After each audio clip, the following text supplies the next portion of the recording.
Okay, so just like last year, I've placed all the work onto the cover page in Sector. There are some further links on my website and a little bit more information on there. But for you guys in particular, I'll be keeping most of the stuff that we do on Sector for at least the first couple of weeks, and then we'll see how we go then.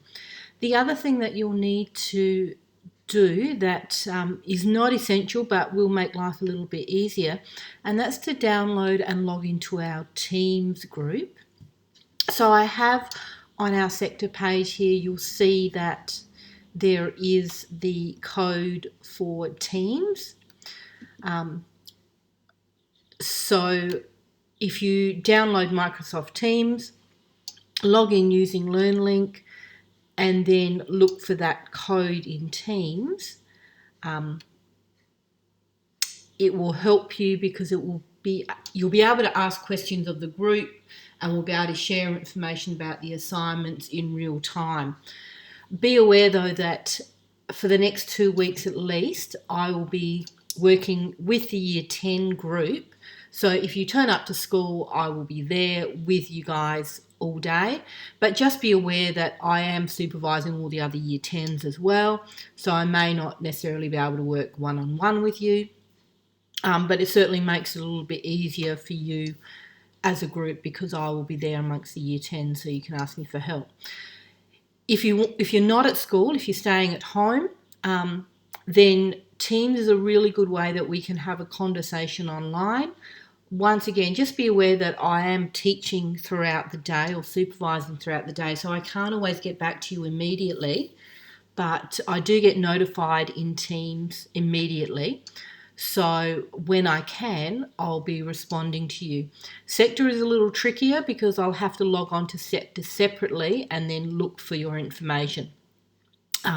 The advantages of using Teams is that everyone else can, in essence, see the questions that you're asking, and we have more of a shared experience. Excuse me. Okay, so continuing on with the work that we were doing last term about World War II, we focused a lot on Hitler and Hitler's growth and rise to becoming Chancellor and essentially dictator of Germany.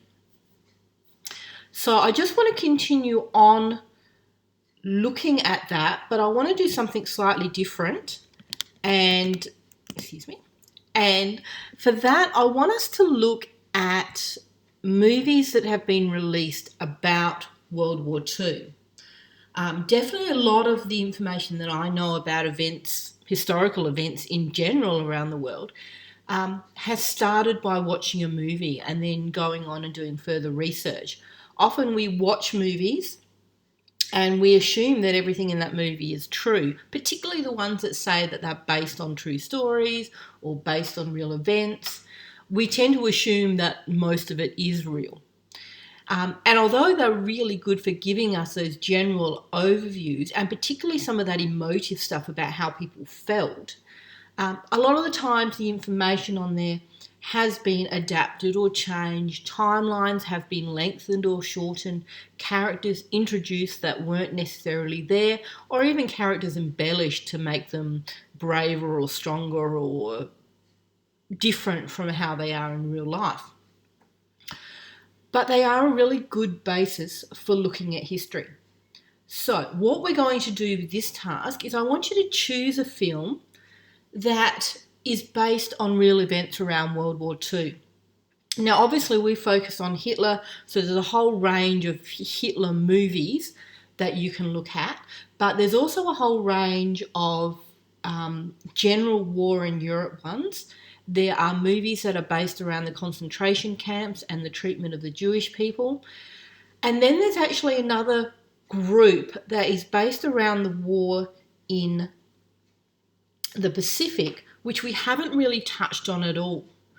But if that's something that you're interested in, then that might be a movie that you want to look at and find out a little bit more about that. Unfortunately, we're not going to have time to sort of cover all aspects of World War II. So this is a chance for you to focus on something that you're interested in or would like to know more about. Sorry, there we go again. Okay, so as you can see, I started saying this is the movie. Oh, we're looking at how realistic the movies are. So over these next 2 weeks, I'd like you to choose a movie that is set in World War II. If you go to my website, you'll see a list of some of those suitable movies. I'll flick over there in a minute and show you. You may also, however, have streaming services available that you can watch. So things like Netflix, Stan, or YouTube, but you can also access some on ClickView, which is free for you to use. As long as you have internet access at home, you can use it. Of course, the other thing is you may have already movies on DVD or on hard drives that you or your family have watched in the past, and you can certainly use those, and they don't require any internet access at all. When we look at the movie, we're going to break it down into essentially about 4 different tasks. So the first task that we're looking at over these next 2 weeks is, first of all, watching the movie, and you may need to watch it 2 or 3 times during the course of this, but watch the movie, and we want to come up with some of the key events of the movie. So what's actually happening? What's the plot lines of the movie? We'll then look at some of the characters in there and examine how realistic they are or how they compare to the actual characters. Then we'll look at the setting, so where it's taking place and how realistic are the images and the places that we're seeing. And then finally, we're going to put that all together as a comparison with the actual events. So you'll end up with 3 minor tasks and then a larger comparative exposition at the end where you're drawing all that information together and comparing the movie and real life.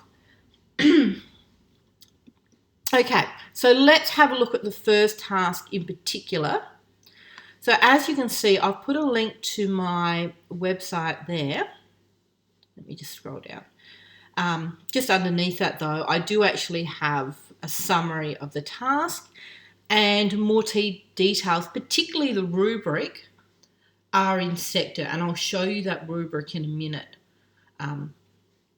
So once you watch the movie, you're to create a timeline of the key events in the movie. So don't worry at this point about whether it's real or not. I just want you to write down, well, these are the main events that are happening. Now, in some movies, you won't have dates mentioned. For example, the latest movie, 1917, was just shot in one day. So in a movie like that, you would break it up into maybe the morning, afternoon, evening, or if you know times, you can have times, or you might just have to refer to things like the next day or approximately a week later. Depending on your film, it will vary because in most cases, you're not going to have specific dates mentioned. So you're going to have to do a bit of estimation. And just be aware that there are some movies like Dunkirk where it flips back in time. So just be conscious of those movies that go forward and back in time as well. You might have to shuffle around your timeline a little bit to cater for those movements forward and back in time. A really good site if you want a bit of a summary of the movie and the summary of the plot, if you find it hard to get that information from the movie itself, you can go to IMBD, which is the Internet Movie, that should be DB, database, and that will give you a plot summary. I'll quickly flick over to that in a minute as well and show you what IMDb looks like. And the assessment tasks themselves and the rubrics are all in Sector. So look particularly at the rubric because that will tell you exactly what I'm looking for when I mark this piece of work. And like I said, you've got 2 weeks to do this and the timeline will be due at the end of those 2 weeks. I've allowed quite a bit of time because I know that actually just watching a movie and understanding the movie is going to take a little while. And it may take you a little while to actually find a movie that you want to do. And there's nothing wrong with picking a movie, watching the first 10, 15, 20 minutes of it and then saying, nah, that's boring, don't want to do that, and finding another one. And that's where this internet site's going to be really good for you to give you that summary of the movie. Okay, so if you if you click that link, and where is it? I've lost it. Click the link here, that will shoot you over to my website. And you'll see under Year 10 history that I've broken it up to week 1 and 2. When you click week 1 and 2, you come across this. So I've got the link for the ClickView movie. Now, what I've done is you can see on this movie that all the movies that are actually on ClickView, I've indicated. This obviously isn't a complete list, but I've specifically looked for ones that are on ClickView so that if you don't have any of those streaming services, they're nice and easy and quick to find. So the whole range of movies here, including classic ones that you might know like Pearl Harbor, Unbroken has been a popular one in the past that people have looked at. There are some movies there that are particularly graphic, and you need to have a bit of a conversation with people at home as to whether they're going to be suitable for you to watch. Saving Private Ryan, for example, is particularly graphic at the start.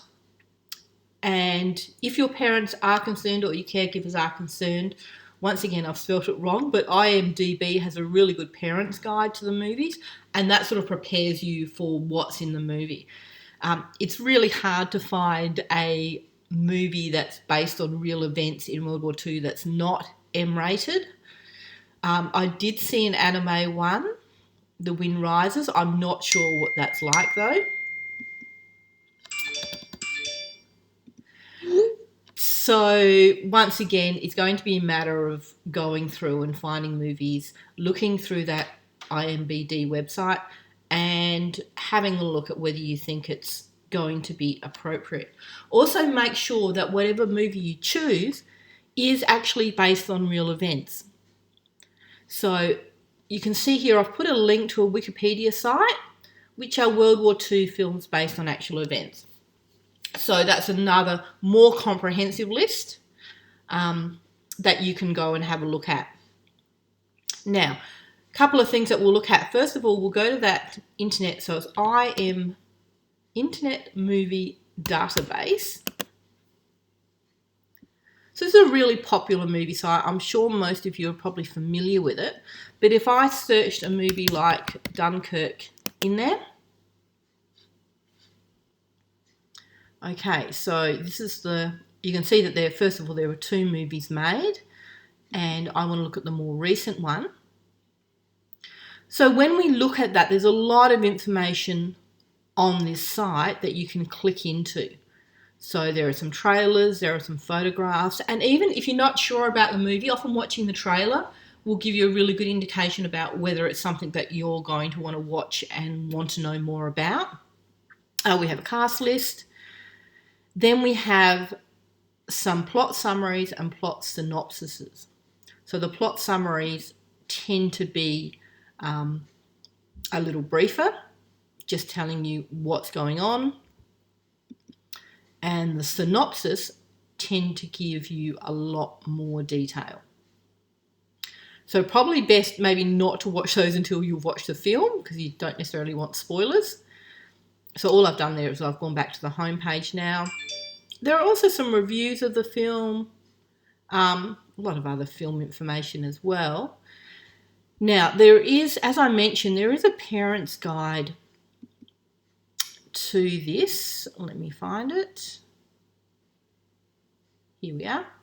So all I did was click on this less sign and you'll see a parent's guide. Now, what that does is it breaks down what's actually in it, whether there's any nudity, whether there's how much gore and blood is there. And it does actually go into a little bit of detail about how graphic it is. It also talks about swearing, drugs and alcohol. So for parents particularly, that might be something that they want to look at before that they allow you to watch it. But it might be something that you personally also want to have a look at and see. For example, I tend not to watch a lot of films that are overly graphic, lots of blood and violence in them. So if I looked at this and I looked at the violence and gore, I can see that it's actually not too bad. There's not a lot of really overly graphic in there, and it actually says most of the violence is bloodless, which I'm more comfortable with than some other films that do actually get really sort of bloody and graphic.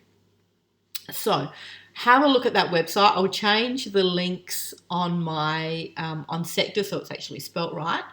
But that has a huge range of information about, what was that anime? About all the different movies. So the anime one was The Wind Rises.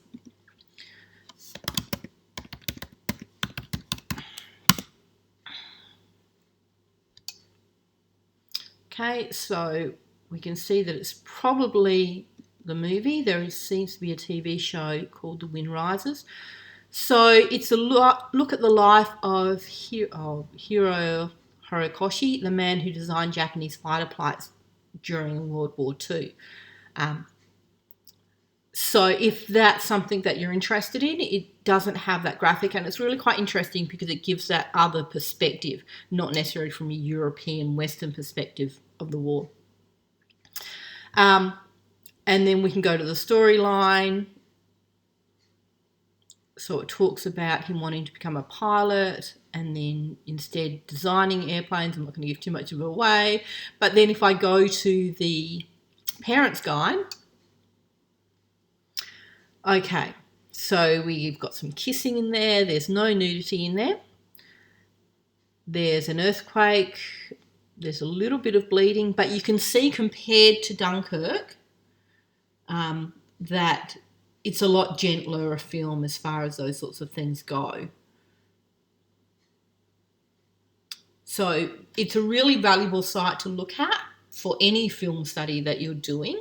But like I said, particularly in this, because we can't do a film in class and I can't necessarily talk to you about your individual film, it's a really good website to have a look at. So I'll change those links and I'll put them in there. But it's worth having a look at that site when you're choosing your film. And even afterwards, when you actually want the plot line, to go back and have a look at the plot line there. Okay, so let's go to the rubric. So it should be under assessments under movie timeline. Now, yours is going to look different. I'm not sure how yours is actually looks on your sector, but I'll show you the rubric and look at the things that I'm in particular assessing. So the first thing, and these are from ACARA, if you're familiar with ACARA, so these are the key skills that we should be looking at with this course. So in most cases, I'm only going to be looking at maybe 3 or 4 key skills for each task. So the first one is actually the timeline structure. So are you able to put things in chronological or time order and show that this one happened before this one? And this is where it tells you a little bit more about what I want in the assignment. So in order to get an A for that part of the assignment, I'm really looking at probably 20 to 30 key events. And they should be key events that are appropriate to the movie and important in the movie. There are some movies that are going to have a lot more than that, and some that you're going to be sort of pushing a little bit to get that 20 to 30. But as long as we stick to ones that are really relevant, if you are watching a movie and you're really struggling to get those 20 to 30 key events, shoot me a message and we can have a look at it and see whether there's some adaptations that we can do for that if you're someone in that situation with one of those movies. To get a B, you need at least 20. So the minimum is 20 events, okay?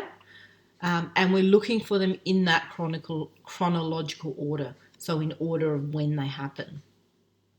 And I really do want it in order of when they happened in time, not when they happened in the movie. So as I mentioned with that movie Dunkirk, they start off in the past and then go to the present and go back to the past. And I really want it to be in chronological order of when it actually happened rather than when it's happening in the movie. So you might have to think about that. Okay, the second section is, oh no, it's not going to let me, understanding the key events. I can't remember the actual wording of that. Understanding the key events. So being able to look at the movie, analyze the movie and say, well, this is what's important. So out of my source, and the movie is your source material, working out what's actually important. So in order to get an A for that, key events have been well chosen and reflect a sound understanding of the movie.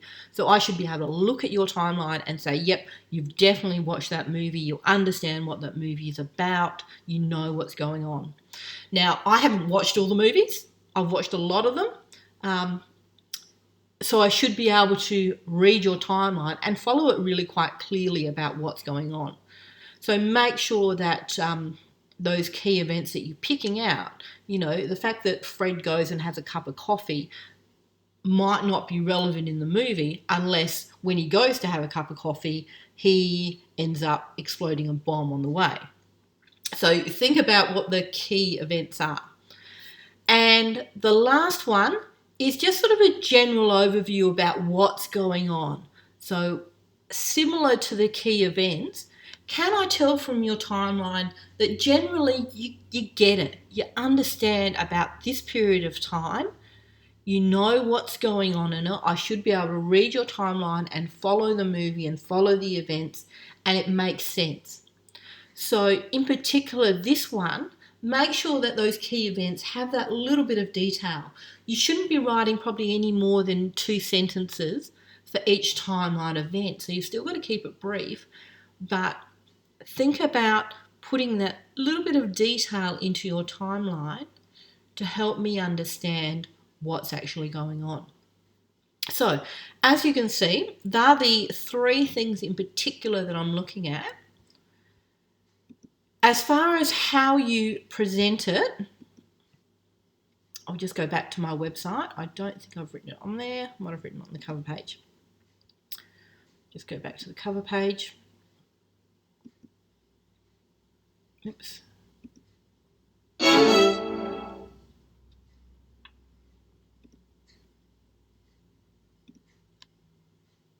Okay, so when we go to the cover page, as far as presenting it,